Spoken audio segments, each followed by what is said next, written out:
इस वीडियो में मैं आपको एक ऐसे प्रोग्राम के बारे में बताने जा रहा हूं जिसमें हम आपको दो नंबर्स का कंपैरिजन करके बताएंगे और साथ ही साथ ये भी बताएंगे कि इनमें कौन सा नंबर छोटा या बड़ा है, यानी कि find greater number between two numbers using if else.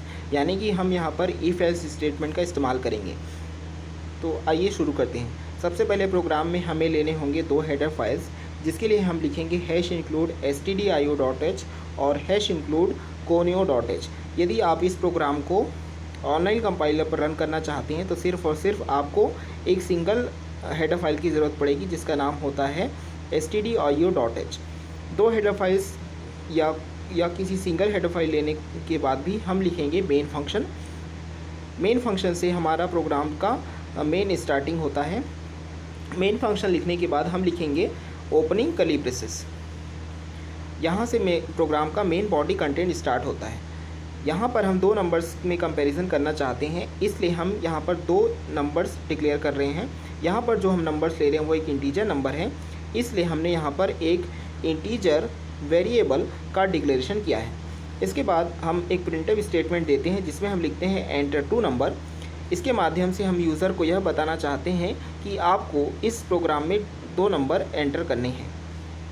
ये दो नंबर सही ढंग से प्रोग्राम में एंटर हो पाएँ और इनकी मेमोरी लोकेशन क्रिएट हो जाए, इसलिए हम लिखते हैं स्कैनफ 2 टाइम्स %d %a यानी a का एड्रेस %b यानी b का एड्रेस। प्रिंटफ और स्कैनफ स्टेटमेंट लिखने के बाद हम लास्ट में सेमीकोलन ज़रूर लिखते हैं और वेरिएबल डिक्लेरेशन करने के बाद भी हम लास्ट में सेमीकोलन ज़रूर लिखते हैं। इसके बाद अब हम लिखते हैं if statement, if a greater than b। अब ये जो a ग्रेटर देन b है इसे ही कहा जाता है टेस्ट कंडीशन। इसे ही कहा जाता है टेस्ट कंडीशन या फिर टेस्ट स्टेटमेंट भी कहा जाता है कहीं कहीं पर इसे। तो if a greater than b देने के बाद हम लिखेंगे एक ओपनिंग कर्ली ब्रेसेस, जिसके अंतर्गत हम लिखेंगे एक स्टेटमेंट। इस स्टेटमेंट में हमने लिखा है printf a is greater than b, यानी कि मान लीजिए यदि ये कंडीशन ट्रू है तो यह हिस्सा एग्जीक्यूट होगा और आउटपुट स्क्रीन पर दिखाई देगा a is greater than b।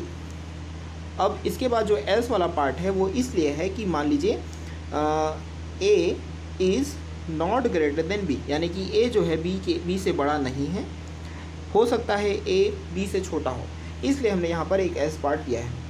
तो इस एल्स पार्ट के अंतर्गत हम लिख रहे हैं printf a is not greater than b, यानी कि जब a is not greater than b होगा तब यह स्टेटमेंट प्रिंट होगा a is not greater than b। इसके बाद हम कर्ली ब्रेसेस क्लोज करते हैं, फिर हम लिखते हैं रिटर्न 0 और लास्ट में एक और हम क्लोजिंग कर्ली ब्रेसेस का इस्तेमाल करते हैं। अब यदि हम इस प्रोग्राम का आउटपुट देखें तो क्या होगा। अब इस प्रोग्राम को जो आउटपुट होगा वो कुछ इस तरीके से होगा। आउटपुट स्क्रीन पे सबसे पहले आपको दिखाई देगा एंटर टू नंबर। अब यूज़र दो नंबर एंटर करेगा 5 और 7। दोनों नंबर्स के बीच में एक स्पेस जरूर होना चाहिए। यदि स्पेस नहीं होगा तो कंपाइलर को लगेगा कि वो सिर्फ एक ही नंबर है। तो इसके बाद हम प्रेस करेंगे एंटर। तो यहाँ पर जो a ग्रेटर देन b ये कंडीशन ट्रू है क्या? नहीं है, यह कंडीशन क्या है? फॉल्स है। इसलिए क्या प्रिंट होगा? इसलिए प्रिंट होगा a is not greater than b। साथ ही साथ प्रोसेस एक्सिट हो जाएगा after some seconds with return value 0। Press any key to continue. तो ये आएगा, इस तरीके का आपका एक सैम्पल आउटपुट आएगा। इस वीडियो में बस इतना ही। इस वीडियो को लाइक करें, शेयर करें और हमारे चैनल को जरूर सब्सक्राइब करें। Thank you.